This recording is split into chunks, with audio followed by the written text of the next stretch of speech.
चलिए हम लोग स्टार्ट कर रहे हैं सेकंड लेक्चर, जो कि हमारी एडवांस फंडामेंटल लेक्चर्स का है। कल हमने इनकम स्टेटमेंट के रिस्पेक्ट में डिस्कस किया था कि इनकम स्टेटमेंट में बेसिकली नेट इनकम और कॉम्प्रिहेंसिव इनकम के रिस्पेक्ट में डिस्कस कर लिया था, और उसी कॉन्टेक्स्ट में आज के आगे लेक्चर हम अगले लेक्चर को कंटिन्यू करेंगे। तो आज हम थोड़ा सा बैलेंस शीट के रिस्पेक्ट में डिस्कस करने वाले हैं। तो ये थोड़ा सा एडवांस लेक्चर है, तो यहां पर आज थोड़ा सा और थोड़ी बहुत बेसिक चीजें होंगी, बाकी हम बहुत ही टेक्निकल टॉपिक्स के ऊपर डिस्कस करने वाले हैं। तो lecture 2 of this advance lecture, तो ये पूरी एक सीरीज है, जिसको कि हमने एक टेक्निकल टर्म में पूरी चीजें कवर करना है। तो हम इस लेक्चर 2, ताकि आप लोगों को जब कभी रिकॉर्डिंग देखनी हो तो आप इसको ध्यान रखें कि लेक्चर 2 में हमने बैलेंस शीट से रिलेटेड कुछ टर्म्स को आज हम क्या करेंगे, डिस्कस करेंगे, जिसमें कि आज का जो लेक्चर है बेसिकली हम बात करने वाले इक्विटी से रिलेटेड। पहले starting 15-20 minutes will discuss about the equity. अगर हम यूएस गैप के अकॉर्डिंग देखें तो लायबिलिटी सेक्शन में 3 चीजें आती हैं। एक तो आएगा आपका इक्विटी पोर्शन, दूसरा आपका आता है नॉन करंट एसेट्स,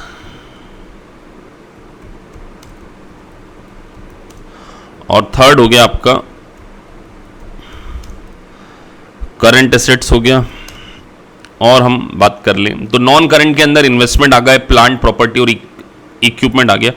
बेसिकली हम आज एक टर्म को डिस्कस करने वाले हैं इक्विटी, और इसका एक स्टेटमेंट भी डिस्कस करेंगे कि इक्विटी का स्टेटमेंट कैसे बनता है, लेकिन इसमें रिवर्स कैलकुलेशन, बहुत सारी चीजों को हमने पढ़ना है। सबसे पहले अगर हम बात करें इक्विटी की, इक्विटी के कुछ दूसरे नाम भी हैं। शेयर होल्डर फंड, इसको नेट एसेट भी बोला जाता है, इसको नेट वर्थ भी बोला जाता है,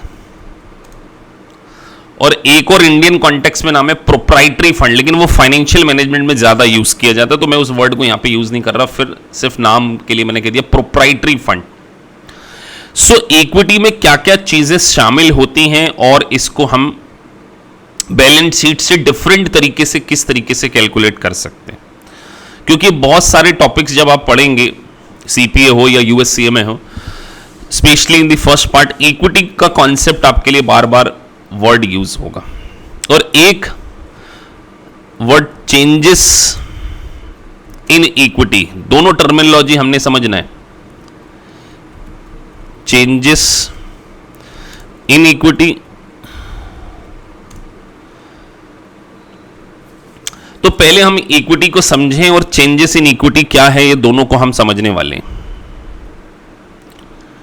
सबसे पहले इक्विटी में आएगा आपका कॉमन स्टॉक। कॉमन स्टॉक मतलब इक्विटी शेयर कैपिटल, पहली चीज। तो कॉमन स्टॉक को जब हम इशू करते हैं तो कई बार उसको एट पार इशू करते हैं, या उसको प्रीमियम पे इशू करते हैं, या हम उसको डिस्काउंट पे तो जनरली नहीं होती हैं। कॉमन स्टॉक को बहुत रेयर केस में डिस्काउंट में इशू किया जाता है। तो अभी हम इसको केवल, तो जब कभी भी आपने कॉमन स्टॉक को प्रीमियम मतलब कि आपने पार वैल्यू से ज्यादा मनी अगर रिसीव की, जिसको इंडियन स्टूडेंट सिक्योरिटी प्रीमियम में आपने 11-12 क्लास में कभी पढ़ा होगा, अगर कोई दूसरे इंडिया में स्टडी नहीं है तो ये समझिए कि जब पार वैल्यू से एक्स्ट्रा प्राइस लेते हैं तो उसको हम क्या बोलते हैं, प्रीमियम। लेकिन यूएस गैप में इस वर्ड का दूसरा नाम है, इसको यहां पे बोला जाएगा एडिशनल पेड इन कैपिटल।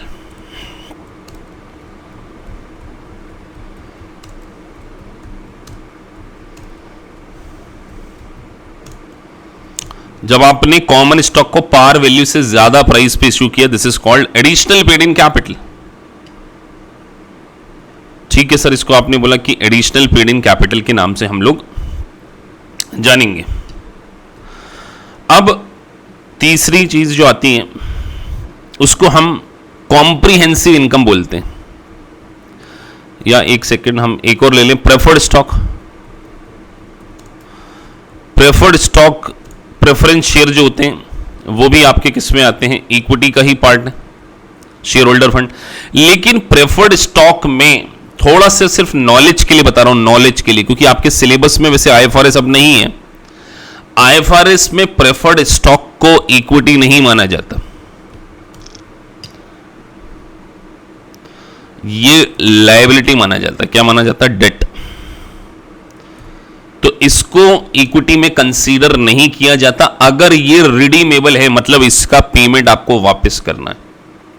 तो अगर प्रेफरेंस शेयर होल्डर को वापस करना हो, सब्सटेंस ओवर लीगल फॉर्म, एक वर्ड यूज कर रहा हूं मैं, सब्सटेंस ओवर लीगल फॉर्म, कि सब्सटेंस में अगर हम देखें तो ये डेट ही है। डेट का मतलब क्या होता है? लोन आपने लिया है और लोन का आप क्या कर रहे हैं? रीपेमेंट कर रहे हैं। तो प्रेफर स्टॉक को क्या करना पड़ता है? आपने पेमेंट वापस करना पड़ता है। तो IFRS substance over legal form के कारण अगर रिडीमेबल प्रेफरेंस शेयर है तो उसको डेट मानता है। तो कई बार आपको आईएफआरएस, वैसे अब कोर्स में नहीं है, आईएफआरएस और यूएस गैप का सिर्फ नॉलेज के लिए बता रहा हूं कि आईएफआरएस जो है वो प्रिंसिपल बेस्ड है, लेकिन यूएस गैप जो है वो रूल बेस्ड है। और रूल में लिखा है, ऐसा कहीं नहीं है कि प्रेफर्ड स्टॉक को डेट माना जाए। लेकिन सब्सटेंस ओवर लीगल फॉर्म के ऊपर देखें तो प्रेफर्ड स्टॉक अगर रिडीमेबल है तो उसको डेट माना जाएगा, तो वो बोरोइंग में कंसीडर करते हैं, फिर वो इक्विटी में कंसीडर नहीं किया जाता। प्रेफरेंस स्टॉक भी पार्ट ऑफ इक्विटी होता है।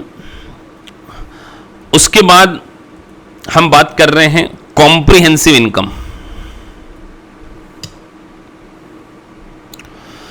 सो कॉम्प्रिहेंसिव इनकम, जिसको कि कल हमने डिस्कस किया था। अगर आप दोबारा जब कभी भी लेक्चर सेकंड में आए तो इस बात को बिल्कुल ध्यान रखें कि पुरानी चीजों को आपने एक बार एटलीस्ट रिवाइज्ड जरूर करते हुए आना है। So comprehensive income comprises two things, जो कि हम ऑलरेडी पढ़ चुके हैं कल।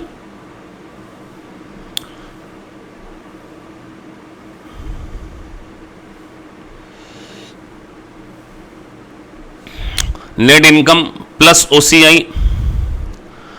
सो नेट इनकम और ओसीआई इज इक्वल टू क्या होता है? कॉम्प्रिहेंसिव इनकम होता है। और पांचवी चीज जो आएगी, इसको हम बोलते हैं ट्रेजरी स्टॉक। सो ध्यान रखिए, जो ट्रेजरी स्टॉक होगा उसका बैलेंस डेबिट होता है। Debit balance in the sense, यहां पर हम ट्रेजरी स्टॉक का मतलब होता है अपने ही शेयर को बाय बैक कर लेना। तो जब आप अपने शेयर खुद खरीद लेते हैं, अपने ही शेयर जो कंपनी ने बाय बैक कर लिया, मतलब कंपनी को लगता है कि यार उसके स्टॉक को कॉम्पिटिटर खरीदते जा रहे हैं मार्केट में। आप सोचो, एक कंपनी है, कोरोना वायरस आ गया तो कंपनी की शेयर की मार्केट प्राइस बहुत तेज गति से नीचे जा रही थी, तो दूसरे लोग उस कंपनी के शेयर्स खरीदे जा रहे हैं और अपनी होल्डिंग बनाए जा रहे हैं। तो जब अपनी होल्डिंग को काफी इंक्रीज कर रहे हैं तो कंपनी में उनकी ओनरशिप हो जाती है। तो कंपनी क्या करती है? अपने ही एसेट्स को क्या कर लेती है? अपने ही एसेट्स तो नहीं कहेंगे, अपने ही आउटस्टैंडिंग शेयर को जब बाय कर लेती है। सो इस टर्मिनोलॉजी को बोलते हैं ट्रेजरी स्टॉक। और इसकी अकाउंटिंग आपको अलग से पूरे चैप्टर में सिखाई जाएगी, बिकॉज ये तो एक कॉन्सेप्ट बिल्डिंग चैप्टर्स चल रहे हैं, तो यहां पे हम बहुत कॉन्सेप्चुअल चीजों को डिस्कस करने वाले हैं। तो इसका बैलेंस डेबिट होता है, तो ये आपने क्या करना है? सब्सट्रैक्ट करना है किसमें से? इक्विटी जब बनाएंगे। और एक चीज, 6 नंबर की चीज कई बार बच्चे भूल जाते हैं, बस इसीलिए यहां पे लिख दे रहा हूं, एनसीआई। एनसीआई का मतलब होता है अगर आप अपने फाइनेंशियल स्टेटमेंट को कंसोलिडेट बेसिस पे बना रहे हैं, कंसोलिडेट फाइनेंशियल स्टेटमेंट बना रहे हैं। सो समटाइम, जैसे मान के चलिए एक होल्डिंग कंपनी है,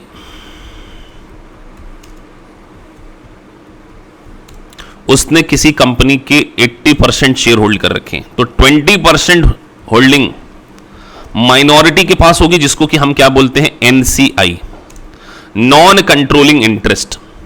तो ये जो नॉन कंट्रोलिंग इंटरेस्ट है ये भी इक्विटी हेडिंग के अंदर दिखाया जाता है। इक्विटी हेडिंग के अंदर कंसोलिडेट फाइनेंशियल स्टेटमेंट बनाते समय एनसीआई को भी कंसीडर। लेकिन अगर आप स्टैंड अलोन बेसिस पे फाइनेंशियल स्टेटमेंट बना रहे हैं, स्टैंड अलोन मतलब केवल और केवल एक कंपनी के फाइनेंशियल स्टेटमेंट बना रहे हैं, होल्डिंग कंपनी के बना रहे हैं, तब एनसीआई नहीं आएगा। एनसीआई का जो कॉन्सेप्ट है वो तभी आता है जब आप क्या कर रहे हैं, कंसोलिडेटेड फाइनेंशियल स्टेटमेंट बना रहे हैं। तो sir common stock, additional paid in capital, comprehensive income में दो चीजें आ गई, ओसीआई प्लस नेट इनकम और ट्रेजरी स्टॉक का डेबिट बैलेंस, इन सब के प्लस माइनस को हम क्या बोलते हैं, चेंजेस इन इक्विटी। ये इसको बोलते हैं इक्विटी का बैलेंस। और आपको पता होना चाहिए कि यूएस गैप में इसको भी फाइनेंशियल स्टेटमेंट माना गया है। ये भी क्या है, एक फाइनेंशियल स्टेटमेंट ही है कि इसके अंदर आपको ये सारी चीजें दिख। तो जब कभी भी हम इक्विटी वर्ड यूज कर रहे हैं ना, तो इक्विटी का मतलब ही क्या होता है, चेंजेस इन इक्विटी। तो कई बार एक शॉर्ट वर्ड आपको मैं बता रहा हूं, कार, CAR, इसको भी इक्विटी बोल लिया जाता है अगर आपके उसमें प्रेफर्ड और डेट ना हो। कार का मतलब होगा कॉमन, ए का मतलब होगा एडिशनल पेड इन कैपिटल और आर का मतलब होता है रिटेन्ड अर्निंग। इसका मतलब कंपनी में ओसीआई, ट्रेजरी स्टॉक और प्रेफरेंस स्टॉक नहीं है। ये टर्मिनोलॉजी कई बार यूज देखने को मिल सकती है। सो इन पांचों के टोटल को, ये डेबिट बैलेंस है तो ये सब्सट्रैक्ट हो जाएगा, डेबिट मैंने स्पेशली मेंशन किया हुआ है। तो इनके बैलेंस को हम क्या बोलते हैं, इक्विटी। अभी मैं यहां पे इसको इक्विटी बोल रहा हूं। अब एक वर्ड आपको कई बार देखने को मिलेगा, यहां एक बहुत टेक्निकल टर्म मैं यूज कर रहा हूं, changes in equity except owner sources.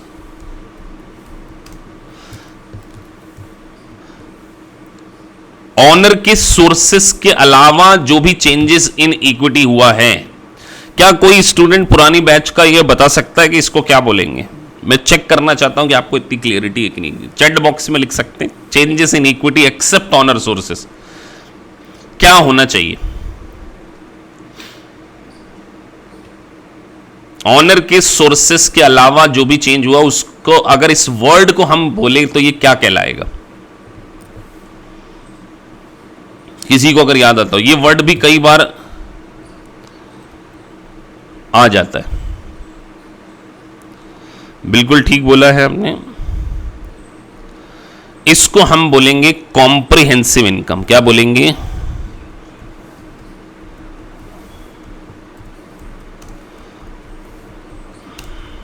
Changes in equity except owner sources का मतलब होता है कॉम्प्रिहेंसिव इनकम चेंज, मतलब जो कॉम्प्रिहेंसिव इनकम में चेंज हुआ है। सोचिए आपके पास ये कॉमन स्टॉक है, additional paid in capital, common stock तो ऑनर का सोर्स हो गया, शेयर होल्डर का सोर्स हो गया। एडिशनल पेड इन कैपिटल भी क्या हो गया, ऑनर का सोर्स हो गया।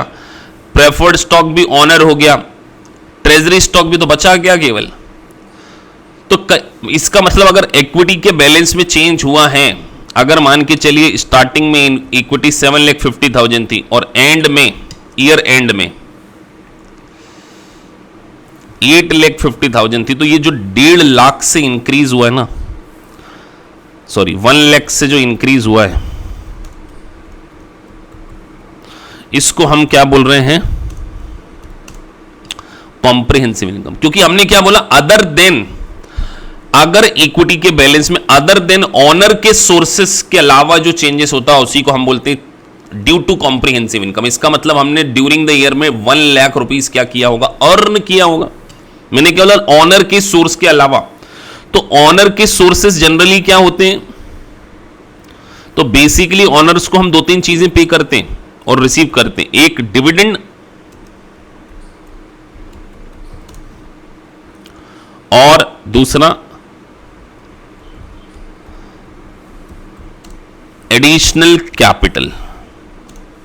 उनसे कुछ एडिशनल कैपिटल लेते हैं। तो आपने अगर ऑनर को कुछ पे किया है डिविडेंड, या उनसे कुछ एडिशनल कैपिटल रिसीव किया है, तो हमेशा ध्यान रखिए डिविडेंड और एडिशनल पेड इन कैप, जो एडिशनल कैपिटल है वो कोई कॉम्प्रिहेंसिव इनकम का पार्ट थोड़ी है। ये हमने ड्यूरिंग द ईयर कमाया थोड़ी है। Dividend is an appropriation of a profit, it is not an a charge on a profit. Dividend क्या होता है? एप्रोप्रिएशन। जब आप प्रॉफिट कमा लेते हैं उसको बांटते हैं तो that is called dividend. So dividend और एडिशनल कैपिटल के कारण जो भी इक्विटी में चेंज हुआ है, तो सर इसका मतलब डिविडेंड और एडिशनल पेड इन कैपिटल के, एडिशनल कैपिटल के कारण चेंज जो है ना वो इक्विटी में तो कंसीडर किया जाता है, बट इसको हम किस में कंसीडर नहीं करेंगे? कॉम्प्रिहेंसिव इनकम में कंसीडर नहीं करते। और बहुत लॉजिक सी बात है सर, डिविडेंड देंगे तो हमारी अल्टीमेटली कॉम्प्रिहेंसिव इनकम कम होगी, और comprehensive income is a part of equity. Sir कोई नए शेयर इशू करेंगे तो हमारे पास पैसा आएगा, तो जो पैसा आता है वो तो हम किस में लिखते हैं? कैपिटल में लिखते हैं, कॉमन स्टॉक में, तो उसको इक्विटी में कंसीडर किया जाता है लेकिन कॉम्प्रिहेंसिव इनकम में कंसीडर नहीं किया जाता। ये बात को कई बार छोटा सा मिसकंसेप्शन हो जाता है, इसलिए गलतियां हो जाती हैं। फिर से रिपीट कर रहा हूं, इस बात को याद रखना, बहुत सारी जगह इसकी जरूरत पड़ेगी। सर डिविडेंड और एडिशनल कैपिटल के कारण, डिविडेंड जो पे करते हैं और एडिशनल कैपिटल जो इशू करते हैं उसके कारण इक्विटी का बैलेंस तो चेंज होगा, बट कॉम्प्रिहेंसिव का इनकम का नहीं होगा। सर कॉम्प्रिहेंसिव इनकम में ड्यूरिंग द ईयर में जो आपने कमाया है वो चीजें आ रही हैं। तो डिविडेंड और additional capital is will consider in change in equity, but comprehensive income में इनको कंसीडर नहीं किया जाता। अब हम एक कॉन्सेप्ट समझने वाले हैं, क्योंकि यहां पे हमें फंडामेंटल्स को इंप्रूव करना, टारगेट हमारा यही है। एक छोटी सी बैलेंस शीट बनाऊंगा मैं, ताकि आप इसको लॉजिक से समझ सकें। सिर्फ छोटी सी balance sheet, understand point of view से।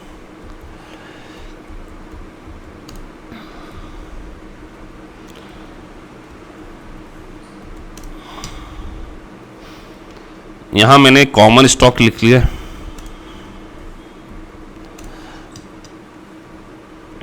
यहां मैंने एडिशनल पेड इन कैपिटल लिख लिया, यहां मैंने मेरी कॉम्प्रिहेंसिव इनकम को लिख लिया। Common stock, additional paid in capital, comprehensive income, और उसके बाद हमने लिख लिया non current assets, sorry non current asset, non current liability.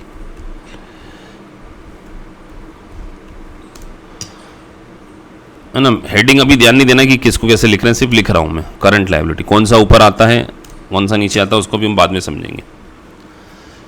Let's say company के पास कॉमन स्टॉक 1 लाख है, एडिशनल पेड इन कैपिटल 50,000 है, कॉम्प्रिहेंसिव इनकम 75,000 है, नॉन करंट लायबिलिटी 25,000 है, और ये हमने 50,000 ले लिया। और इसको हम टोटल लगा रहे हैं। एक कॉन्सेप्ट समझना, इसलिए उसके पीछे का प्योर लॉजिक हम यहाँ पे डिस्कस करने वाले हैं। एसेट्स के बाद बात करें, हमने यहाँ पे सबसे पहले इन्वेस्टमेंट ले लिए। इन्वेस्टमेंट के साथ में हमने यहाँ पे नॉन करंट एसेट्स में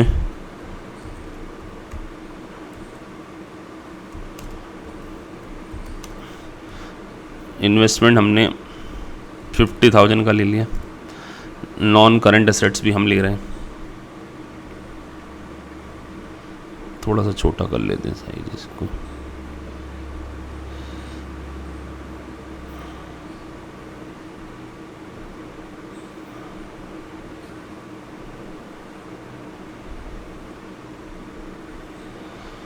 नॉन करंट एसेट्स 75 ले ली मैंने, और मान के चलिए मेरी जो करंट एसेट्स थी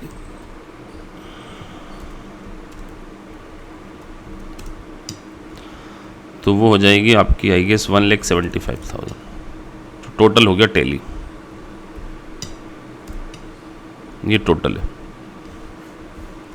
अब ये सर क्यों कर रहे हैं, देखो आपको कितने सारे एनालिसिस इसमें हम अभी समझाएंगे यहाँ पे।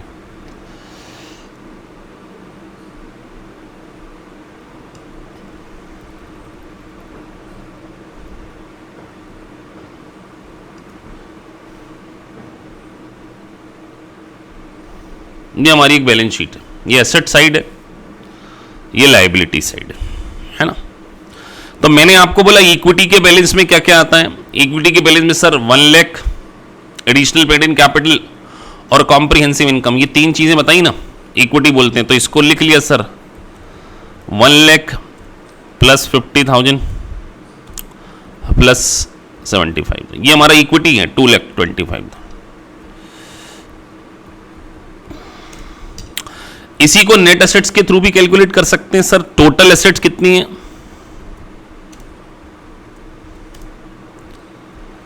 3 लाख है, उसमें से लेस कर दो लायबिलिटी,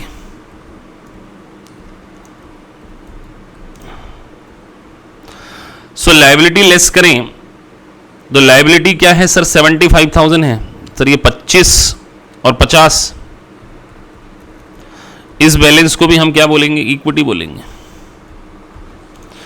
तो सर इसका मतलब जो नेट एसेट्स मैंने अभी आपको ऊपर फॉर्मूला लिखा था ना, total assets minus liability is equal to net assets, उसको भी क्या बोलते हैं हम लोग, इक्विटी। तो देखिए यहां पे भी इक्विटी 225 है।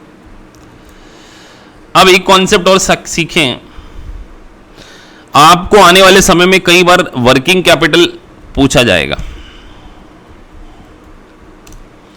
वर्किंग कैपिटल का मतलब होता है current assets minus current liability.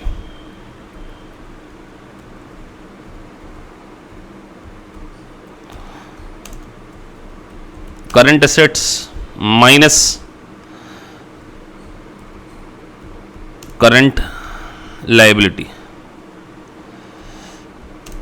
ये होता है। हम कॉन्सेप्ट तो समझ रहे हैं। तो यहां पर अगर हम करंट एसेट्स देखें तो 1,75,000 है और करंट लायबिलिटी आपकी है 50,000। तो ये जो आया 125, इसको तो हमने बोल दिया वर्किंग कैपिटल।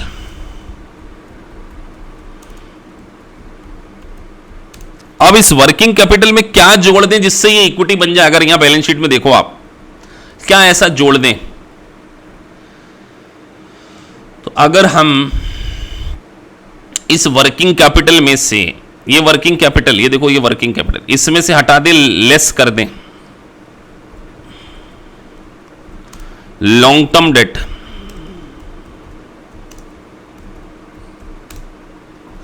तो सर लॉन्ग टर्म डेट कितना था, लॉन्ग टर्म डेट हमारा 25,000 है ना। यहां पे 25,000 यहां पे हमने माइनस कर दिए और हम ऐड कर दें नॉन करंट एसेट।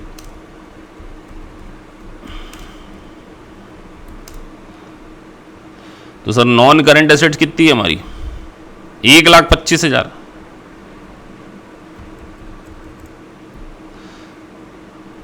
तो ये क्या बन गया,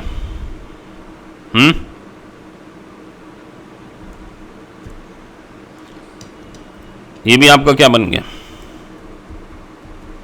तो कई बार क्वेश्चन में आपको वो कंफ्यूज करने के लिए सीधे दे देते बोले वर्किंग कैपिटल। ये कैश फ्लो वाले क्वेश्चन में आपको इसकी जरूरत पड़ जाएगी जब आप कैश फ्लो पढ़ेंगे। तो वर्किंग कैपिटल के साथ में नेट वर्ड जोड़ दीजिए, सिर्फ समझाने के लिए बैलेंस शीट बनाई थी, नेट वर्किंग कैपिटल।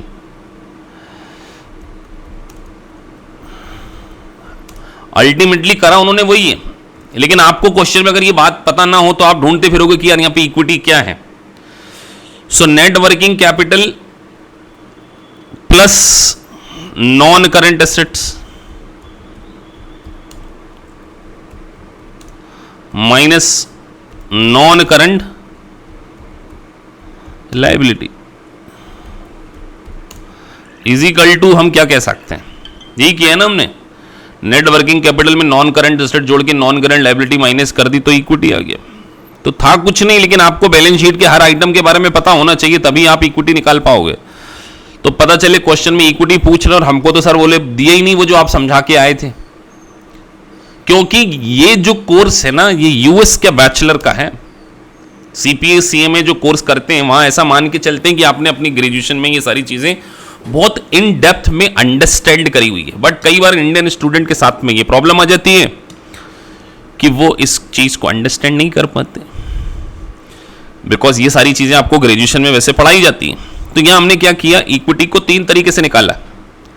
एक तो हमने additional paid in capital, comprehensive income, non current, additional paid in capital, common stock, ये तीनों को जोड़ा तो भी हमारा इक्विटी आ गया। या हमने टोटल एसेट जोड़कर एक्सटर्नल लायबिलिटी माइनस करा तो भी इक्विटी आ गया। या वर्किंग कैपिटल निकाल लिया, वर्किंग कैपिटल का मतलब ही वही है current assets minus current liabilities, उसमें नॉन करंट एसेट जोड़ के नॉन करंट लायबिलिटीज को क्या कर दिया है, सब्सट्रैक्ट कर दिया है। तो इस तरीके से हमने क्या निकाला, इक्विटी निकाला। अब हम आगे बढ़े इसी कॉन्टेक्स्ट में, और इसका एनालिसिस करना है, अभी हमने खत्म नहीं किया है हमने भी। अब अगर हम देखें, ये मान के चलिए 2021 की बैलेंस शीट है, मैं इसके जस्ट पास में एक 2020 का डाटा लिख रहा हूं, और मैं इस टेबल का कलर चेंज कर देता हूं ताकि देखने में आसानी होगी। प्रीवियस, और जब हम 2 साल के फाइनेंशियल स्टेटमेंट बनाते हैं तो उसको हम क्या बोलते हैं, कंपेरेटिव फाइनेंशियल स्टेटमेंट बोलते हैं, है ना, कंपेरेटिव बोलते हैं। तब मैं कंपेरेटिव फाइनेंशियल स्टेटमेंट कुछ पर्पस से बना रहा हूं यहां पे। मान के चलिए पिछले साल, आप ध्यान रखना दोनों साल के मैं फिगर लिख रहा हूं ना, 75,000 थी एडिशनल पेड इन कैपिटल, 25,000 है, कॉम्प्रिहेंसिव इनकम 40,000 है, नॉन करंट लायबिलिटी मान के चलिए 15,000 है, और करंट लायबिलिटी मेरी 20,000 है। ये मैंने लिख लिया, इसको थोड़ा सा बढ़ा देते हैं, सिर्फ फिगर लिख के कुछ एनालिसिस करना है ना। ये यहां पे टोटल,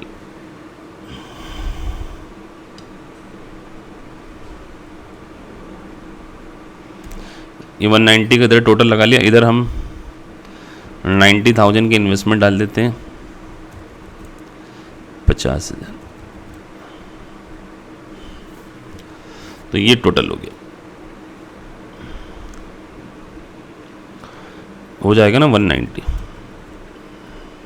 अब ये नीचे का सब डेटा हटा दे रहा हूं, यहां पे हम एनालिसिस कर चुके थे, अब हमारे सामने 2 साल की बैलेंस शीट गिवन है ना। बड़े ध्यान से समझना, ये कॉन्सेप्ट है। मैं सुबह 8 बजे उठा के आप लोगों को कुछ ऐसी चीजें नहीं पढ़ाऊंगा जो आपके काम नहीं आएगी, जो बिल्कुल काम आने वाली चीजें, इसलिए इसको समझा रहा हूं। अब आप एक चीज देखिए, अगर आपके सामने भी बैलेंस शीट तो थी, तो सबसे पहले अगर हम यहां पर 3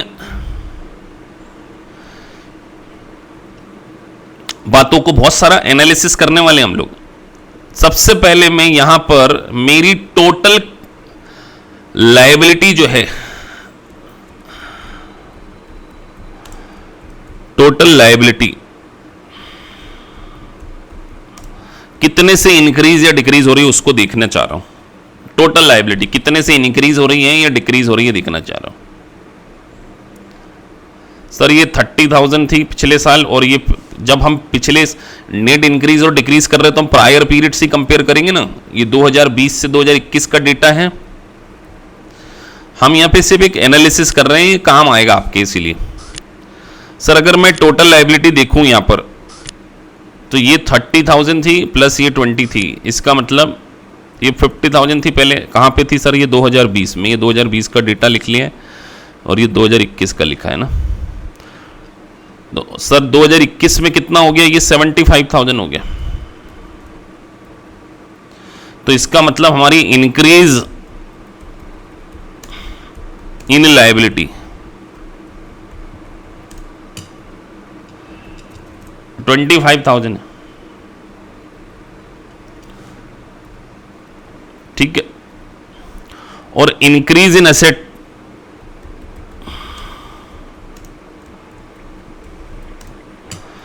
अगर हम देखें, इंक्रीज इन एसेट या डिक्रीज इन एसेट देखें क्या है, चेंज है नहीं है। तो हमारे पास 190 थी और ये 3 लाख हो गया।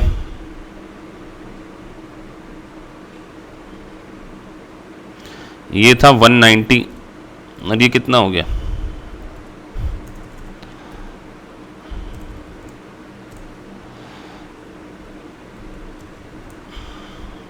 $1,10,000 हो गया ना। तो एक तरफ लायबिलिटी इंक्रीज हो रही है और एक तरफ एसेट्स इंक्रीज हो रही है, तो अल्टीमेटली नेट एसेट इंक्रीज हो रही है ना।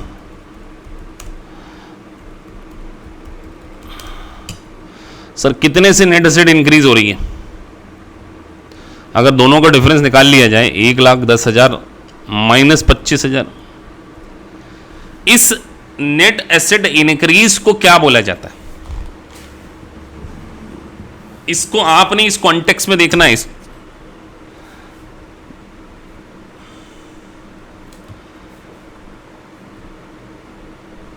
पहले टोटल देख लें, कहीं गलत तो नहीं।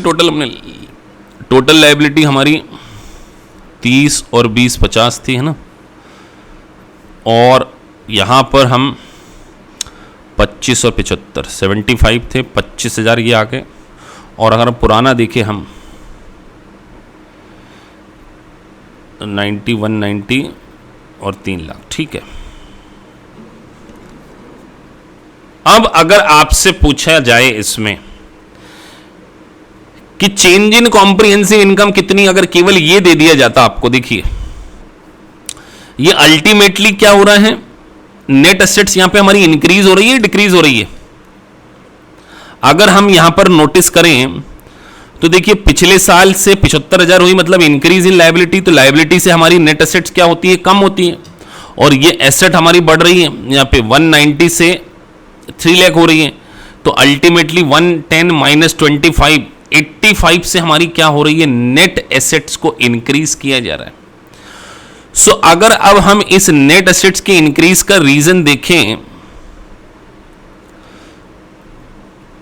सो आप सबसे पहले देखिए, एक कॉम्प्रिहेंसिव इनकम बढ़ गई है, 40 से कितनी हो गई है, 75 हो गई है। मतलब कॉम्प्रिहेंसिव इनकम यहां ऊपर लिख दे रहा हूं, मतलब ड्यूरिंग द ईयर हमने 35,000 कमाया है, प्लस उसके बाद हमने कॉमन स्टॉक को क्या किया है, इशू किया है, तो उससे 25,000 आएगा। और हमने एडिशनल कैपिटल भी कितनी कमाई थी, 25,000। तो ये हो गया 50 और दोनों का टोटल कितना हो गया, 85,000 हो गया ना। तो ये जो चेंज है वो एट्रीब्यूटेबल टू किन के कारण है, इक्विटी में चेंज के कारण है कि नहीं। इस 85 के चेंज को क्या बोलेंगे, चेंजेस इन इक्विटी।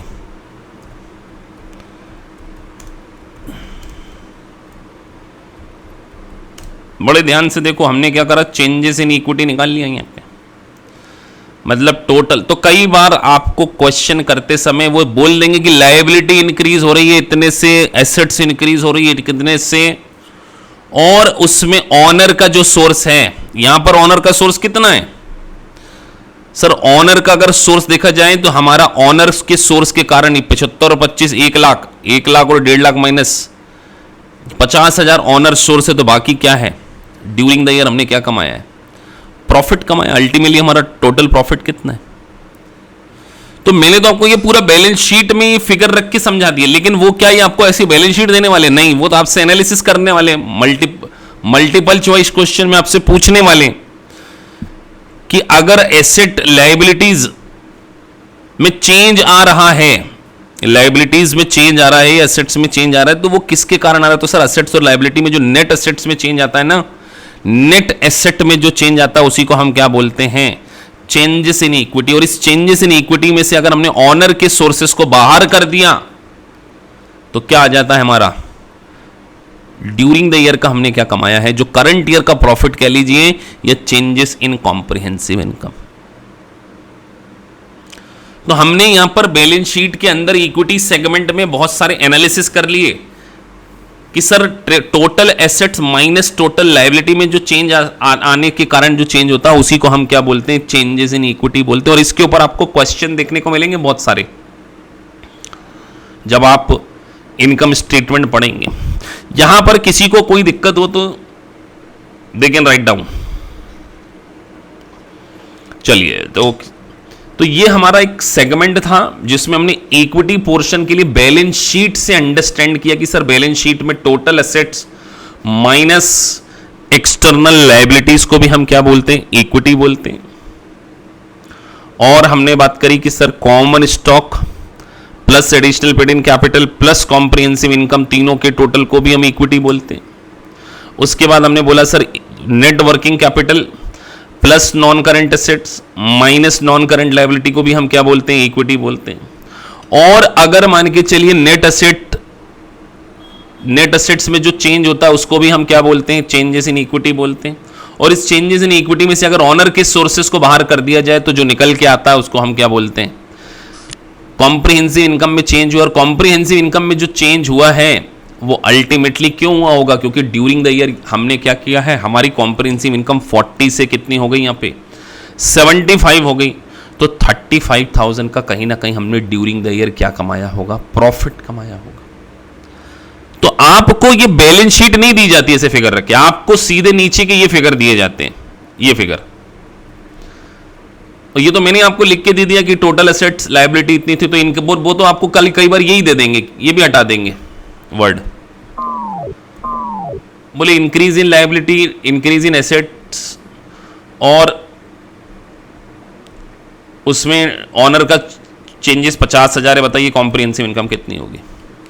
तो अब आपको अगर पूरी बैलेंस शीट से उसका फ्लो पता हो कि अच्छा ये यहां से इस तरीके से आया, तब आप इस प्रकार के एमसीक्यू को कर पाएंगे। क्योंकि यूएससीपीएम में मल्टीपल चॉइस क्वेश्चन को केवल करना नहीं, उसकी लैंग्वेज को भी अंडरस्टैंड करना विद इन टाइम ली, चाहे सीपी हो या सीएमए हो, दोनों में यूएस का कोर्स है। तो लैंग्वेज बच्चों के लिए प्रॉब्लम आती है। वो क्यों आती है प्रॉब्लम, क्योंकि आपके कॉन्सेप्ट इस तरीके से क्रिस्टल क्लियर नहीं होते, बस इसी कारण कई बार प्रॉब्लम आती है। तो कई बार सिलेबस पूरा फिनिश हो जाता है, लेकिन आपके जब एमसीक्यू पोर्शन या आप सिमुलेशंस करने जाएंगे तो इन छोटे छोटे कॉन्सेप्ट की आपको बहुत ज्यादा, और आपको क्विकली रिस्पॉन्ड करना होता है, इमीडिएटली रिस्पॉन्ड। आप सोचिए, आपको एक बार मैं बात बता रहा हूं, आपको 66 सीपीए वालों से अगर मैं बोलूं तो आपको 66 मल्टीपल चॉइस क्वेश्चन करना है, प्लस 8 टास्क बेस्ड सिमुलेशंस करना है, और 4 घंटे का टाइम है, 4 आवर्स। तो आप सोचिए मिनिमम 15 मिनट इसमें बोलते हैं 8 सिमुलेशन में, मिनिमम 15 मिनट, तो 15 इंटू 8 120 मिनट अगर आप इसी में निकाल लेंगे तो 2 घंटे इसमें निकल गए, और 2 घंटे आपको किसके लिए मिलेंगे, एमसीक्यू के लिए। और 120 मिनट होते हैं, तो 120 डिवाइडेड बाई 66 कर लो, कितने मिनट में आपको क्वेश्चन करना है, 2 मिनट्स। बस ये रीजन हो जाता कई बार बच्चों के पास नहीं हो पाने का, वो 2 मिनट भी ज्यादा, 1.82 minutes for solving average time. और मैंने यहां सोचो, देखो कितना कम टाइम लिया है, एक सिमुलेशंस के लिए कितना लिया, 15 मिनट। और अभी आप जब देखेंगे सिमुलेशन सॉरी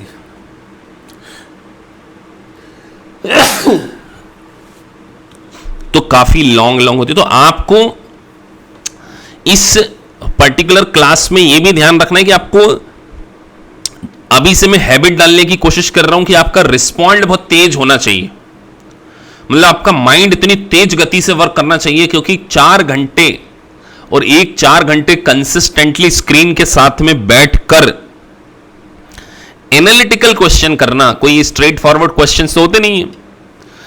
तो अभी से अगर, क्योंकि अभी आपकी मेन क्लासेस स्टार्ट नहीं हुई, अगर अभी से आप अपने आप को स्लो कर लेंगे, आप ऐसा सोचेंगे कि ये कोर्स तो चुटकियों में यूं हो जाएगा यूं, तो ऐसा बिल्कुल भी नहीं होने वाला है।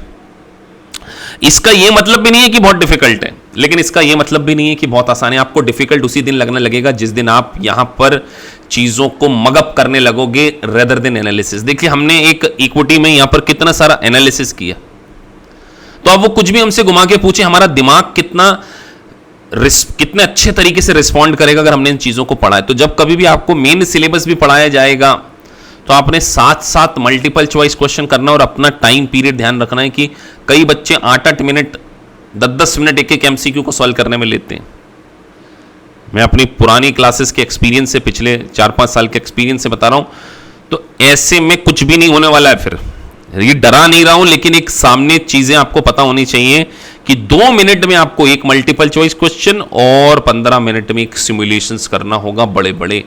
तो उसके लिए अगर हम अपने दिमाग को अभी से इंस्ट्रक्शन नहीं देंगे कि हमें फास्ट रीड करना है, एनालिसिस करना है, तब आपसे नहीं होगा। तो यहां हमने इक्विटी सेक्शन को समझा कि इक्विटी सेक्शन, तो ध्यान रखिए, कल मैं आपको बात बोल रहा था कि कॉम्प्रिहेंसिव इनकम जो है ना, वो इक्विटी सेक्शन के अंदर ट्रांसफर हो जाती। कल मैंने जब आपको नेट इनकम स्टेटमेंट बताया था, तो वो लेक्चर मैंने वैसे अपलोड किया, तो आप इस बात को ऑब्जर्व करना। मैंने उसमें क्या बोला था कि जो कॉम्प्रिहेंसिव इनकम है, it is a part of equity segment. हाँ, आपने बोला कि सर इससे रिलेटेड वर्किंग एग्जाम्पल बिल्कुल आपको मिलेंगे, लेकिन वो मल्टीपल चॉइस क्वेश्चन कौन सी जगह कहां है वो ढूंढना। हाँ, पर ये जो नेट इक्विटी से रिलेटेड एक आध क्वेश्चन जरूर है। मुझे रोको,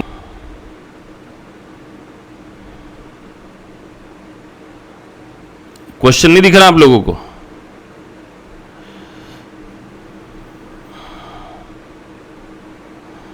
अब तो दिखना चाहिए, पूरी स्क्रीन शेयर कर दी मैंने।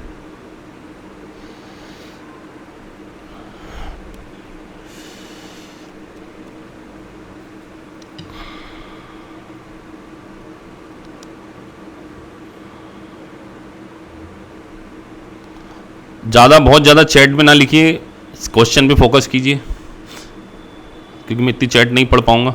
नाउ विजिबल, ठीक है। आप लोगों को आंसर देना, बस चैट बॉक्स में आंसर लिखना है, बाकी कुछ ना लिखिए।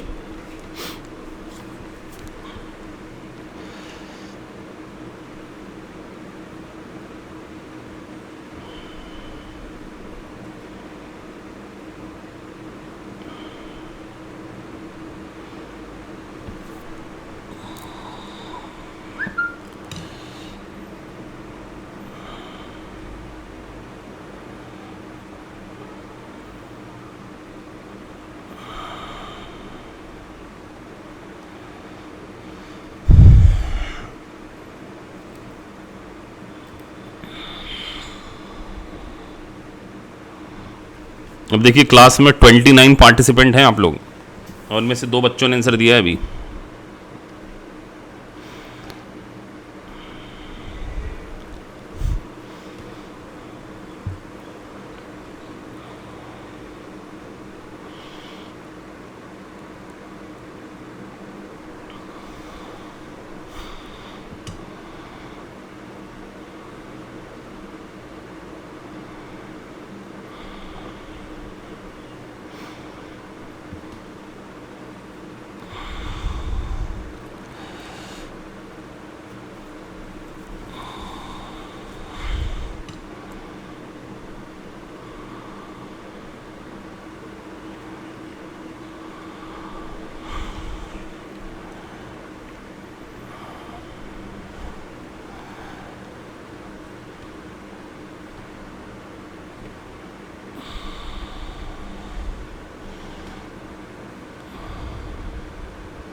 अवतार सिंह जी, आपका आंसर गलत है। कबीर, तुम्हारा आंसर ठीक है। यूसुफ, आपका आंसर ठीक है।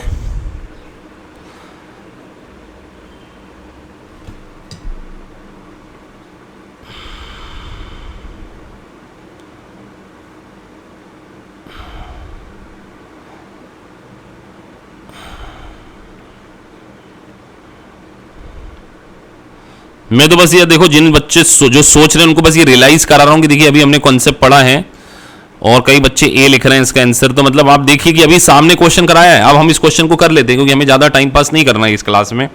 तो अभी मैंने आपको सिखाया, अब आपको एक देखो, मैंने क्या बोला था कि इस पर्टिकुलर सेगमेंट में हम लोग एमसीक्यू को रीड करने का आर्ट भी सीखेंगे। तो मैं आपको आज लेसन नंबर 1 बता रहा हूं कि आपने हमेशा स्टार्ट बॉटम से करना है कि एग्जैक्टली क्वेश्चन क्या पूछना चाह रहा है, क्योंकि कई बार देखिए क्वेश्चन बहुत बड़े बड़े होंगे, चाहे वो सीएमए की एग्जाम हो चाहे सी, देखो कितने बड़े बड़े क्वेश्चन होते हैं। तो हमेशा आपने क्वेश्चन बॉटम से पढ़ना स्टार्ट करना है। Which of the following statement is correct regarding the current year changes in the companies stock holder equity. Question में आपका दिमाग आना चाहिए कि सर ने किसी दिन समझाया था कि यार changes in stock holder equity, तो हमने पढ़ा कि जो नेट एसेट में चेंज होता है वही तो चेंजेस इन इक्विटी। तो नेट एसेट, तो अब आपको देखिए यहां पे क्या लिखा है, कैश इंक्रीज 40,000, लायबिलिटी 32,000 और अदर एसेट्स डिक्रीज 65। तो मतलब लायबिलिटी कितनी डिक्रीज हुई, 65 और 32। अगर 65 और 32 देखें तो कितना होता है सर, 65 प्लस 32, लायबिलिटी तो इतने से डिक्रीज हो गई 97 से, और एसेट्स इंक्रीज हुई है 40 से। तो अल्टीमेटली इसका मतलब इक्विटी हमारी डिक्रीज हुई होगी 57 से, तो इसका आंसर है बी। अब कई बच्चे ये दे रहे हैं। और बताइए क्या इस क्वेश्चन को करने में हार्डली 30 सेकंड लगना चाहिए? अब आप अगर इस प्रकार के क्वेश्चन में कुछ बच्चों ने 5 मिनट ले लिए, तो मैं किसी को आइडेंटिफाई नहीं कर रहा हूं, मैं आपको रियलिटी से रूबरू करा रहा हूं, बस रियलिटी, ये रियलिटी है। अगर आप इस प्रकार के क्वेश्चन करने में 2, ढाई, 3 मिनट, 2 मिनट और हायर साइड से ज्यादा लेते हैं, तो आपको सीपीए बनने में अभी कम से कम 2 साल लगेंगे, मैं ये बोल रहा हूं। इस लेवल की आपको एक्यूरेसी लेकर आनी पड़ेगी। इतने सारे कॉन्सेप्ट छोटे छोटे होंगे, हजारों क्वेश्चन है, 10-10 हजार, 10,000 क्वेश्चन, कहां से सॉल्व कर लोगे?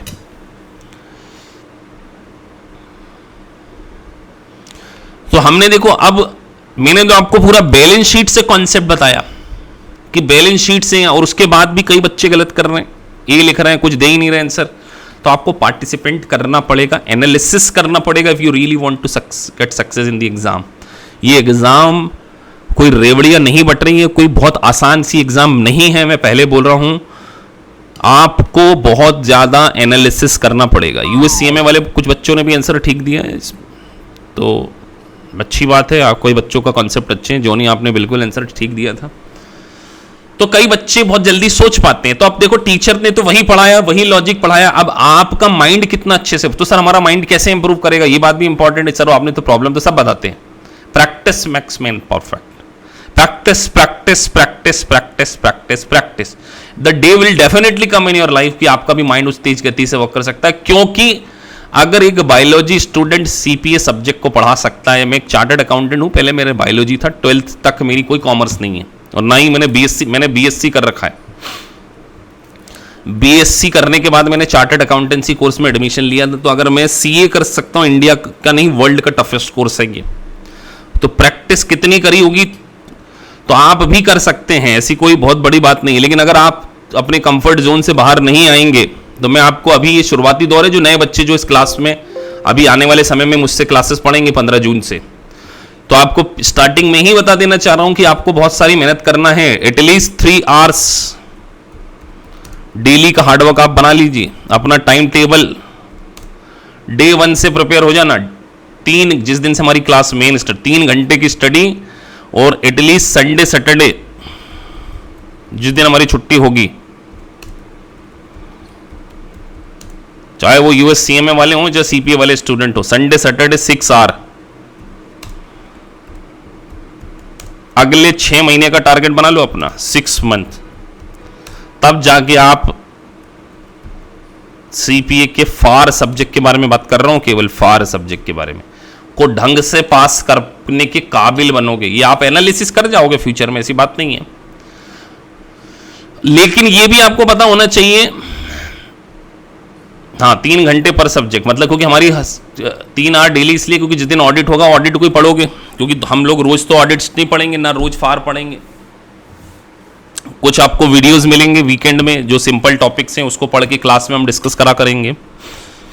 सो आपने अपना टाइम टेबल आने वाले समय से शेड्यूल बिल्कुल सेट कर लेना है। और जो बच्चे एग्जाम में अभी कहते, जो मुझसे फार सब्जेक्ट ऑलरेडी फिनिश कर चुके हैं, उन लोगों के लिए भी मैं बोल रहा हूं कि आपको एग्जाम तभी बुक करना है जिस दिन आपको लग जाए कि हम सारे मल्टीपल चॉइस क्वेश्चन में 90% का स्कोर कर पा रहे हैं। एक बार फेल होने के बाद दोबारा उस हार्डवर्क से आप पढ़ नहीं पाओगे। 50,000 का जो फटका लगेगा वो अलग लगेगा, जो मेंटल सेटबैक होगा, और दोबारा अपने आप को री एनर्जाइज करना इट्स ए डिफिकल्ट टास्क है। देखिए, मैं कोई यहाँ रियलिटी वाली बात करता हूं, मेरे को मार्केटिंग करने की कोई जरूरत नहीं है ऐसी कि आप लोग तो सब बच्चे हम मेरे को ज्वाइन कर, मैं झूठ नहीं बोलूंगा कि बहुत ही आसान है कि सर ये चुटकियों में हो जाएगा। चुटकियों वाला कोर्स नहीं है। मैं अपने पब्लिक प्लेटफॉर्म पे भी बोलता हूं कि यहाँ कॉन्सेप्चुअल क्लियरिटी बहुत जरूरी है। तो इस बात को आपने बिल्कुल ध्यान रखना है कि अगर अभी भी अपने दिनचर्या में चेंजेस नहीं लेकर आए, अर्ली मॉर्निंग उठने के साथ साथ अपने शेड्यूल के साथ में कॉन्सेप्ट को नहीं पढ़ रहे हैं, मैं आपको लिटरली बोल रहा हूं कि CPA is far far away from you. और इतना बड़ा प्रोफेशन सीपीए सीएमए पूरी जिंदगी चेंज कर सकता है आपकी। और अगर आपको अपनी जिंदगी चेंज करना है तो अपने अंदर आपको बिगेस्ट टर्न अराउंड लेकर आना पड़ेगा। बड़ी चीजें पाने के लिए बहुत बड़े लेवल के बदलाव की रिक्वायरमेंट्स होती है। बिग लेवल मतलब इतना चेंज करना पड़ेगा अपनी way of study, way of eating, way of living. अगले 1.5 साल otherwise CP is far far away from. ये मैं आपको आज बोलते रहूं क्योंकि सिलेबस मैंने बहुत अच्छे से पढ़ाया हुआ है और बहुत डिटेल चीजें हैं। चलिए, तो अब हम एक और कॉन्सेप्ट को यहां पे डिस्कस करने वाले हैं। हमने बैलेंस शीट के बारे में बात करी कि सर बैलेंस शीट में, अब बैलेंस शीट में हमने जो कॉन्सेप्ट डिस्कस किए हैं वो नेट इनकम से रिलेटेड कॉन्सेप्ट को डिस्कस किया, क्योंकि अभी हम फाइनेंशियल स्टेटमेंट के बारे में बात कर रहे हैं और इक्विटी पोर्शन को हमने डिस्कस किया। अब हम कुछ बैलेंस शीट डेट के एडजस्टमेंट, बैलेंस शीट डेट के क्या है एडजस्टमेंट्स के बारे में बात करेंगे, क्योंकि जो अगला लेक्चर होगा वो अक्रूवल कॉन्सेप्ट के ऊपर बहुत डिटेल कॉन्सेप्ट है, इसलिए हम आज बैलेंस शीट डेट के एडजस्ट, यहां जनरल एंट्री नहीं सिखाई जाएगी। जो बच्चे बिल्कुल नए ज्वाइन किए उनके लिए एक बेसिक क्लास अलग से मेरी ऑर्गेनाइज होती है, वो मितेश सर लेते हैं, जिसमें जनरल एंट्रीज बहुत बिल्कुल नॉमिनल लेवल से पढ़ाते हैं, तो वहां का भी ऑर्गेनाइज कराया जाता है। तो और फिर मेन करिकुलम अपना अलग स्टार्ट होगा। तो अभी हम बैलेंस शीट डेट के एडजस्टमेंट के बारे में बात कर रहे हैं। तो एज यूजुअल सभी जानते हैं कि इनकम स्टेटमेंट को जो बनाया जाता है वो एक्रूवल बेसिस पे बनाया जाता है। तो जब आप एक्रूवल बेसिस पर फाइनेंशियल स्टेटमेंट को प्रिपेयर कर रहे हैं, सो आपको हर बैलेंस शीट डेट पर कुछ एक्रूवल के एडजस्टमेंट देने होते हैं। अब कई बच्चों को लग रहा होगा सर ये बहुत आसान, लेकिन देखिए कल इस आसान सी चीज को हम कितने डेप्थ में एनालिसिस करेंगे। अक्रूवल बेसिस, पहले स्टार्टिंग में बिल्कुल सीढ़ी। अक्रूवल बेसिस का मतलब होता है कि जो इनकम होती है ना, उसको आपने अर्न्ड बेसिस पे क्या करना है, रिकॉर्ड करना है, और जो एक्सपेंसेस होते हैं उसको हम ड्यू कह लें या इनकर्ड बेसिस पे। किसके बेसिस पे? इनकर्ड बेसिस पर आप क्या करेंगे, रिकॉर्ड करेंगे। अर्न मतलब आपने जो इनकम को अर्न कर लिया है, रिसीव भले ही नहीं किया हो, आपने उसको रिकॉग्नाइज करना है। तो बैलेंस शीट डेट पर आपको बहुत सारे एडजस्टमेंट देने पड़ते हैं, जिसमें कि सबसे पहला एडजस्टमेंट हम डिस्कस करने जा रहे हैं। इनकम से रिलेटेड एडजस्टमेंट के बारे में बात करें। एक तरफ मैं इनकम से रिलेटेड बात कर रहा हूं और एक तरफ मैं एक्सपेंसेस से। तो अभी हम इनकम से रिलेटेड बैलेंस शीट डेट के एडजस्टमेंट के बारे में बात कर रहे हैं। तो सबसे पहला एडजस्टमेंट, जिसको कि बहुत ज्यादातर क्वेश्चंस में कवर करने को देखने को मिलेगा, अनअर्न्ड रेवेन्यू, जिसका दूसरा नाम है डेफर्ड रेवेन्यू, और लेमन टर्म में इसका नाम है इनकम रिसीव्ड इन एडवांस। ये तीनों टर्मिनोलॉजी इनकम एक ही है। Unearned income, deferred revenue, income received in advance, ये एक ही टर्मिनोलॉजी है। और सर ये चीज हमने जब एडवांस में लिख ली तो इसको हम क्या बोलेंगे, ये हमारी बेसिकली क्या है, कोई चीज एडवांस में मिल जाए तो ये सारी बैलेंस शीट की आइटम है, बैलेंस शीट आइटम है। तो बैलेंस शीट एंड कोई एडवांस में मिल जाए, इनकम और नहीं करी लेकिन हमें क्या होगा, ये रिसीव्ड हो चुकी है एडवांस में, तो ये बेसिकली हमारी क्या है, लायबिलिटी है। तो जब आप एक रेवेन्यू रिकॉग्निशन का अकाउंटिंग स्टैंडर्ड पढ़ेंगे, अकाउंटिंग स्टैंडर्ड कोडिफिकेशन पढ़ेंगे 606 ASC या IFRS 15, क्योंकि यहां पे टेक्निकल बातों को ज्यादा कवर करना है। तो एक बात आपको ध्यान रखना है कि अगर जब आप इनकम को रिकॉग्नाइज करने के रिस्पेक्ट में बात कर रहे हैं,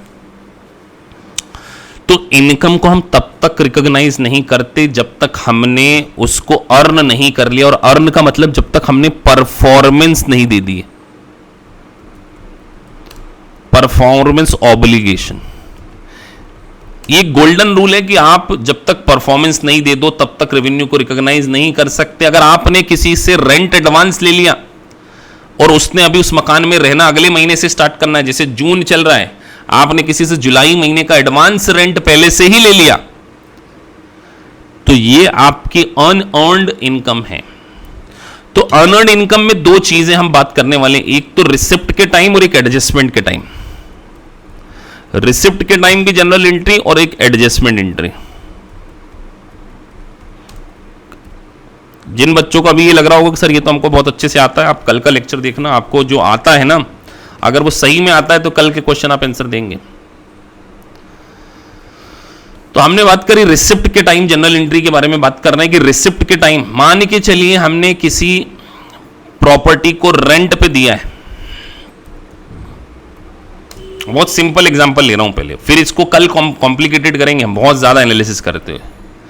रेंट पे हमने किसी को प्रॉपर्टी दे दी जस्ट जनवरी 1, 2021 को, स्टार्टिंग ऑफ द ईयर, और वो रेंट डिसाइड हुआ था कि $1500 पर मंथ। उस पर्सन ने 1 जनवरी साल की बिगिनिंग में ये रेंट आपसे क्या कर लिया, आपसे प्रॉपर्टी किराए पर ले ली, लेकिन उसने आपको ना एक लमसम चेक दे दिया बिगिनिंग ऑफ द ईयर में कि बोले मैं हर मंथली नहीं दे सकता, मैं तो आपको इकट्ठा लमसम चेक दे देता हूं। $20,000 का पेमेंट कर दिया उसने।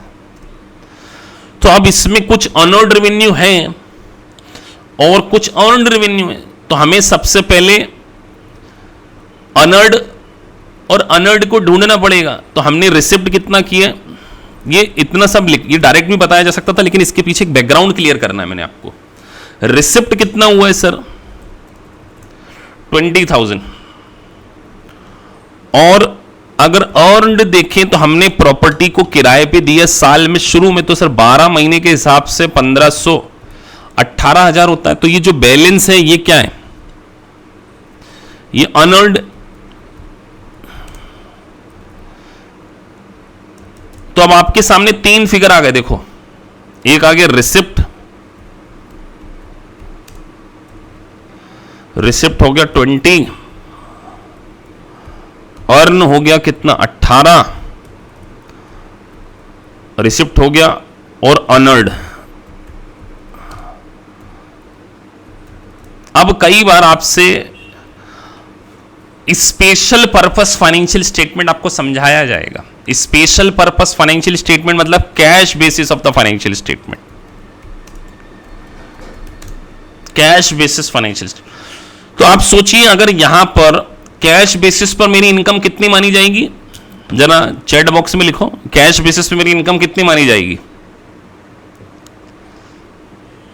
कैश बेसिस पे मेरी इनकम, अगर मैं कैश बेसिस पे फाइनेंशियल स्टेटमेंट बनाता हूं तो मेरी जो इनकम है कैश बेसिस पे, किसी ने 18,000 लिखा है, 18,000 कैश बेसिस पे कैसे हो सकता है।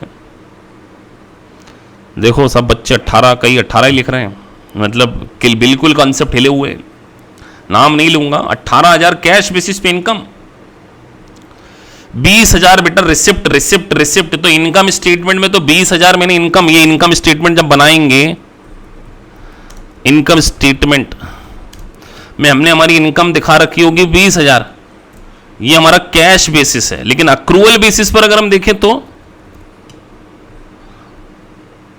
अगर अक्रूवल बेसिस पर हम देखें, अक्रूवल बेसिस पे तो सर जो हमने अर्न किया है वही हमारी इनकम होनी चाहिए, ये हमारी इनकम स्टेटमेंट में जानी चाहिए। तो अगर मुझे अक्रूवल से कैश बेसिस पर कन्वर्ट करना है, कन्वर्ट फाइनेंशियल स्टेटमेंट को, तो अक्रूवल में अनअर्न्ड क्या हो जाएगा, अनअर्न्ड। जो अनअर्न्ड का मतलब सर रिसीव हो गया लेकिन अभी हमने अर्न नहीं किया, तो हमने क्या कर दिया, 2,000 प्लस कर दिया। तो सोचिए अक्रूवल से मैं किस पे पहुंच गया, कैश बेसिस पे। और ऐसे ही अगर कैश बेसिस से मुझे अक्रूवल पे जाना होता तो मैं यहां पे 2,000 क्या करता, माइनस कर देता। देखो एग्जांपल से हमने समझा, यहां हमारी इनकम आती, ये अक्रूवल बेसिस पे, और ये हमारी तो सर हम क्या ऐसे रट लें कि sir cash receipt minus unearned income, cash receive minus unearned income is equal to accrual. अब अगर आपसे मल्टीपल चॉइस क्वेश्चन में यही पूछ लें तो आप बोलो यार ये कहां कोई फॉर्मूला था क्या। अब अनअर्न्ड भी कौन सी, करंट ईयर वाली, अभी पिछले साल वाली का भी हम कल समझेंगे कॉन्सेप्ट। तो हमें ये ध्यान रखना है कि अक्रूवल बेसिस पर इनकम जो हमने अर्न किया, अर्न के लिए हमारे पास राइट टू रिसीव कितना था सर, 18,000 ही था। तो 18,000 को हमने क्या माना है यहाँ पे इनकम माना, और उसमें हमने अर्नर्ड को प्लस कर दिया करंट ईयर की, तो हम किस पे पहुंच गए, कैश बेसिस पे पहुंच गए, और कैश बेसिस से हमने जब उस पर माइनस किया तो हम उस पर पहुंच गए। तो आज का लेक्चर इतना ही है। कल मैं इस कॉन्सेप्ट को डिफरेंट सिनेरियो के साथ में कैसे आपको कैश बेसिस से अक्रूवल में कन्वर्ट, कल नहीं मतलब मैंने आपको टाइम टेबल दे दिया है 15 जून तक का, उसके अकॉर्डिंग। और उसके बाद आपका एक टेस्ट होगा जिसमें मैं आपको 3 से 4 दिन 5 दिन का टाइम दूंगा ताकि आप उसकी प्रिपेयर कर सकें। और सोचिए अगर वो टेस्ट मैंने बनाया है तो मैंने 2 चीज़ों को बिल्कुल ध्यान में रखा है, सीएमए वालों को सीएमए के अकॉर्डिंग और सीपीए वालों के लिए सीपीए के लिए अकॉर्डिंग। और अगर मैं टेस्ट बनाऊंगा तो उसके पीछे, क्योंकि मैं आपका मेन टीचर हूं, तो कहीं ना कहीं मैं ऐसे क्वेश्चंस जरूर पूछूंगा जो मुझे लगता है कि अगर एक स्टूडेंट को पता होने चाहिए, उसी टाइप के मैं टेस्ट बनाऊंगा।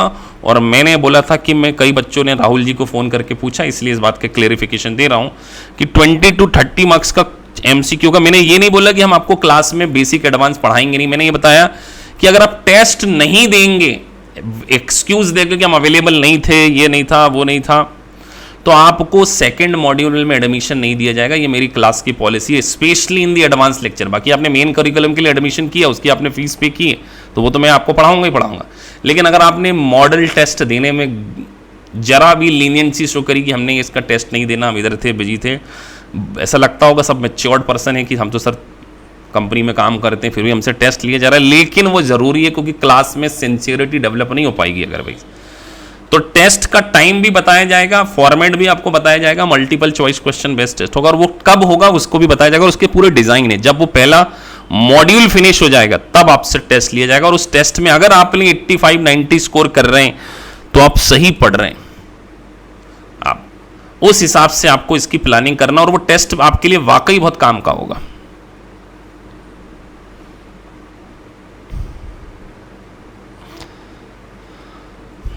ठीक है जी, तो कल मिलते हैं।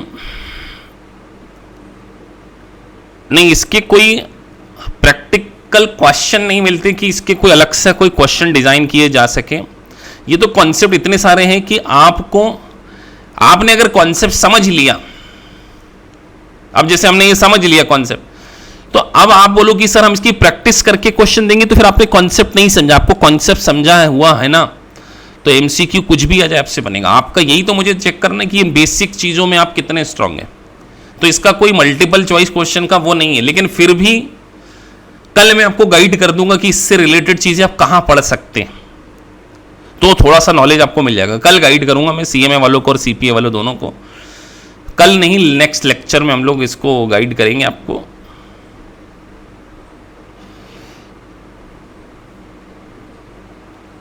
और बहुत सारे बच्चे रिकॉर्डिंग के पीछे पड़े रहते हैं। बेटा अगर आपने क्लास, देखो रिकॉर्डिंग तो आपको मिल रही है, रिकॉर्डिंग जनरली दी जाती है अगर कोई क्लास का लेक्चर मिस हो जाए।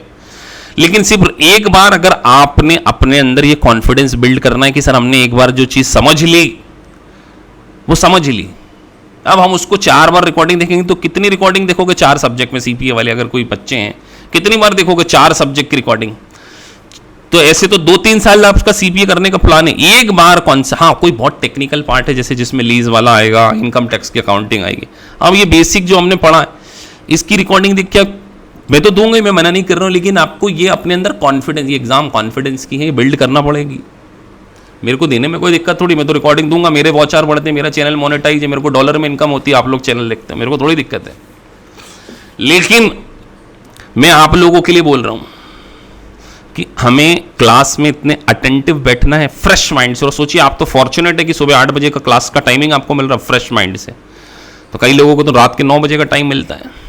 तो इसको यूटिलाइज कीजिए और सही तरीके से पढ़िए। आपका सीपीए बनना श्योर है अगर आपने आज की बातों से कुछ लेसन लिया है और अपनी जिंदगी में आमूल चामूल परिवर्तन करने की सोच रहे हैं। हाँ, इधर 5:30 बज रहे हैं तो बहुत ही अच्छी बात है, सुबह उठने की आदत हो जाएगी इसी बहाने। चलिए, तो अब हम मिलते हैं नेक्स्ट लेक्चर में एज पर द शेड्यूल। और यही लिंक आईडी देगा, वो फेल हो गया था वो आईडी, पता नहीं क्यों। तो यही आईडी है, टाइम के अकॉर्डिंग हमारी क्लास है, उस दिन हम उसको मिलते हैं।